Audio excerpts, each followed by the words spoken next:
সম্প্রতি একজন বাউলের বক্তব্য নিয়ে অনেক বিতর্ক সৃষ্টি হয়েছে। মানে এটার পক্ষে বিএনপি মহাসচিবও কথা বলেছেন।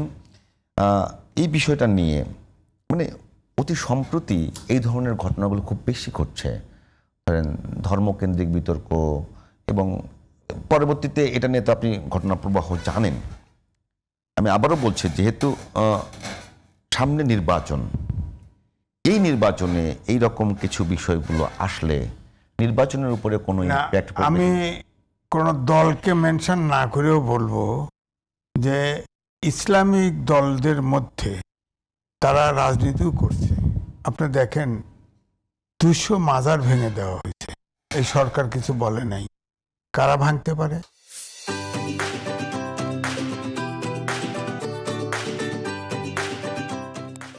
বাউল গান, যাত্রা গান, সাংস্কৃতিক অনুষ্ঠান এগুলো করতে পারবেন না। তাহলে এই যে আমাদের যে আদিকালের যে সংস্কৃতি, সেখান থেকে তো পরিবর্তন হচ্ছে।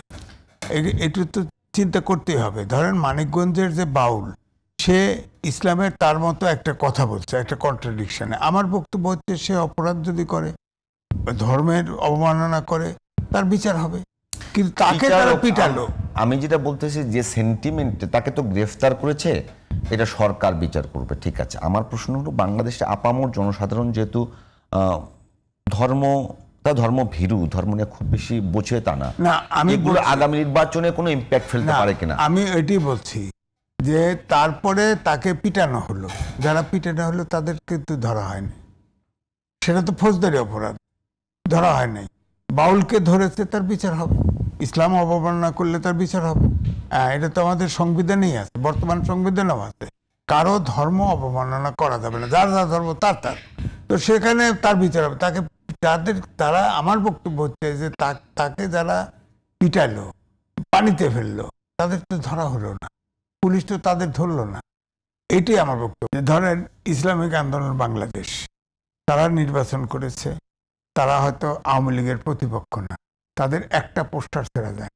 এই জন্য ধারণা করা হয়েছে, যেমন আমিও ধারণা করতাম যে নিশ্চয়ই প্রলুব্ধ হয়ে তারা নির্বাচনে আছে, এই নির্বাচনগুলোকে বৈধতা দেওয়ার জন্য। তাদের একটা পোস্টারও ছাড়া যায় না, কিছু নেই। কিন্তু স্থানীয় সরকার নির্বাচনে যখন বরিশাল গেছে, যখন তাদের প্রার্থীকে আক্রমণ করে রক্তাক্ত করছে, এরপর থেকে ঘুরে গেছে। এর আগ পর্যন্ত কিন্তু ওনারা ওই আওয়ামী লীগের দোসরের মতো আচরণই করেছে, কারণ তাদের নিরাপদে নির্বাচন করেছে। এখন হয়তো উনি বলতে পারে যে বিএনপি সরকার থাকলেও আমরা যদি নির্বাচন করতাম, হয়তো তারা নিরাপদ মনে করছে। কিন্তু ব্যাপারটা হলো যে এখানে আওয়ামী লীগ যে ফ্যাসিস্ট আচরণ করছে, তখনও কিন্তু করছে। কোনো দলকে গণতান্ত্রিক কোনো সিস্টেম মানে নাই, তার ভিতরে ওনারা কিন্তু নিরাপদে নির্বাচন করেছে। এবং সরকারও ওই সময় আওয়ামী লীগ সরকার ভাবছে যে একটা ইসলামিক আন্দোলন বাংলাদেশ তো সব সিটে ভোট আছে, তারা ভাবছে যে একটা হাত পাকাওয়ালা একটা বড় পার্টি আমাদের নির্বাচনের সাথে আছে, তাদের বৈধতার জন্য আরো 12 দল আপনার কিংস পার্টি বানাইছিল, এগুলো মিলে। তো ওনারা তো ওই দলের সাথে মিলে গেছে আর কি, যে ওই দলগুলোও আছে, ওনারাও আছে। এই হলো ব্যাপার। কিন্তু আজিজ ভাই, আমরা আপনাকে যে প্রশ্নটা করেছিলাম যে মানিকগঞ্জের যে ঘটনায়, এই ঘটনায় মানে আমি যেটা দেখেছি যে বিএনপির পক্ষ থেকে প্রতিবাদ আছে, বিএনপি মহাসচিবের পক্ষ থেকে প্রতিবাদ আছে এবং সমালোচনা করছে, কিন্তু ইসলামী দলগুলোর পক্ষ থেকে ওইভাবে কোনো প্রতিবাদ আসে নাই। আমার বক্তব্য হলো 200 মাজার ভাঙ্গা বা এই বাউল আবুল হোসেন সরকারকে গ্রেফতার করা, এইসব বিষয়গুলো নিয়ে বিএনপি কথা বলছে। আমি যেটা বলি যে বিএনপি ইতিপূর্বেও রাজনীতি করেছে, বিএনপিকে ধরে নেওয়া হতো পুরো ইসলামিক একটা মধ্যপন্থী দল, যারা ইসলামের দিকে একটু ডান দিকে যায়। তো এই সমস্ত বিষয়গুলো নিয়ে আগে যারা কথা বলতো, তারা এখন দেশে নাই। এখন বিএনপি এই জায়গাটা নিয়েছে, বিএনপি তার জায়গা পরিবর্তন করতেছে না। ব্যাপারটা হচ্ছে যে বিএনপি দুটো দিক আছে, যে বাউল যে তার দুটো। ইতিপূর্বে বিএনপি কি এই সমস্ত বিষয়গুলো খুব বেশি সরব দেখা যায়নি? না, সরব দেখা যায়নি, কারণ আওয়ামী লীগ কইছে বিএনপি সরব। তাহলে কি আওয়ামী লীগের জায়গাটা বিএনপি নিচ্ছে? এই তারিক ভাইদের মতো পার্টি আওয়ামী লীগ গণে নাই, কিন্তু পার্টিতে নির্বাচনকে হালাল করার সহযোগিতা করছে। ওনাকে জানে যে ক্ষমতার তিনি চ্যালেঞ্জার না, তারা তাদের ডিস্টার্ব করে নাই, পোস্টার ছিল। ওরকমই এখন যেহেতু বিএনপি ধরেন আগামী দিনে সবাই বলে সরকার গঠন করবে, সুতরাং এই অনাচার তো হয় না। আমার কথা আইনের শাসন সুশাসন চাই কিনা।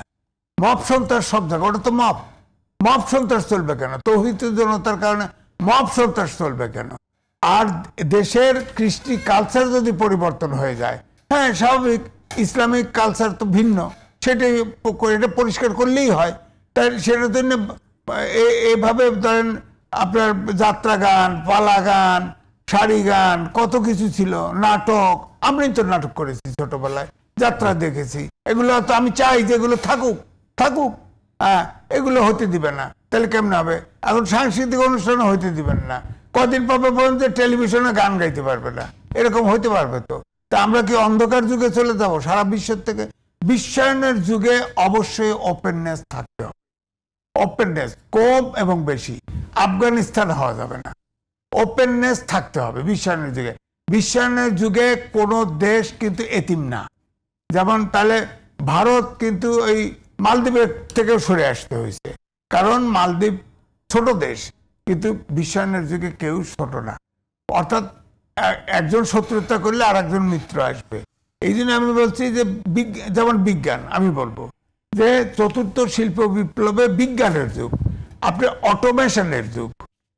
আপনি এখন শুধুমাত্র কোরআন হাদিস পড়ে দেশ চালাতে পারবেন।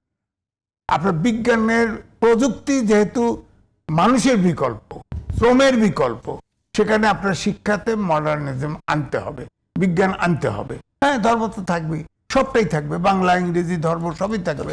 এটা তো কেউ বলেন এটা করবে না, হ্যাঁ সবাই তো বলছে যে সবকিছুই থাকবে। আপনারা কি জানেন, আমি স্টোরি লিখছি, 56টা বেসরকারি পাবলিক বিশ্ববিদ্যালয় আছে, বেসরকারি বিশ্ববিদ্যালয় আছে 110টার মতো, আলিয়া মাদ্রাসা আছে 115টার মতো, আর কওমি মাদ্রাসা আছে 20,000-এর মতো, এবং মসজিদ, মক্তব সব জায়গায় এটা আছে মাদ্রাসা।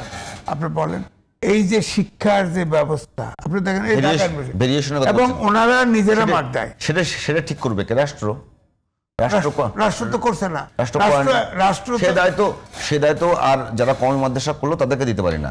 না না না, তা বলছি না। কওমি মাদ্রাসার একগুয়েমি, তারা বাস্তবতার সাথে বুঝতে পারছে না। তাদের একগুয়েমি তো ব্রিটিশদের সময় থেকে। আপনি শোনেন না, আমি বলতেছি কওমি মাদ্রাসায় যে শিক্ষা আছে, এই শিক্ষা তাদের আলাদা বোর্ড আছে, তারা আলাদা মার্কিং করে, আলাদা রেজাল্ট দেয়। তারা তো ব্রিটিশ সরকারের বাইরে গিয়ে মাদ্রাসা করেছে, তারপরে পাকিস্তান সরকারের কাছে, বাংলাদেশ সরকারের কাছে, ওই ধারে তা চলছে। যদি আপনি তাদের সঙ্গে কথা বলে তাদেরকে একটা জায়গায় নিয়ে আসতে পারতেন তাহলে হয়তো, কিন্তু গত সরকার চেষ্টা করছে। আমরা আপনারা থাকবো না না, কওমি জননী নিয়ে উপাধি নিয়ে মাস্টার ডিগ্রি দিছে। এখন 12 প্রকারের শিক্ষা ব্যবস্থা বাংলাদেশে, এই MA পাস করা 12 প্রকারের শিক্ষা ব্যবস্থা কোনো জাতীয় ইস্যুতে এক হইতে পারে না।